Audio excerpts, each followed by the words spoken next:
नमस्कार, स्वागत, जय जगन्नाथ। आजिर एई भिडियो रे आपण मानको मध्ये स्वागत। आजिर एई भिडियो रे आदर्श छात्र विषय रे सुंदर ओडिया रचनाटी आमे लेखिबा। चलंतु पिला माने आमे भिडियो स्टार्ट करिबा। उपकर्म छात्र ही देशर भविष्यत नागरिक। छात्र एक आदर्श छात्र भावे गढ़ी तोलिबा आवश्यक।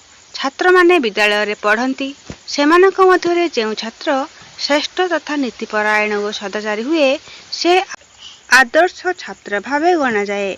सत्य, अहिंसा, सदाचार, स्नेह, उदार, परोपकार इत्यादि भल गुण गुड़िक ताहाठारे देखा जाए। एसबु गुण तार जीवन को महत्व करे। ज्ञान शिक्षण आदर्श छात्र ज्ञान शिक्षण अटे।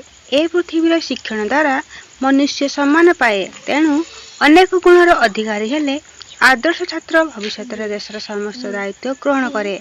छात्र विनयी हेबा उचित।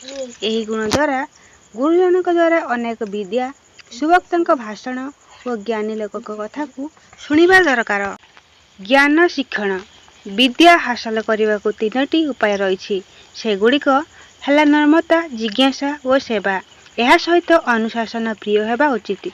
श्रद्धा एक अन्य एक गुण। श्रद्धा बिना किछि पाई हुए नहीं कि देई हुए नहीं। भल पाठ पढ़ा सहित विभिन्न पत्र पत्रिका, महापुरुषों जीवनी, खबर कागज, शास्त्र पुराण आदि पढ़िबा दरकार। चरित्र संयम तथा नियम अनुगति हेबा आदर्श छात्रर लक्षण। चरित्र उत्तम हेबा आवश्यक। यह करुणा, दया, क्षमा तथा सहिष्णु गुण मध्य दरकार।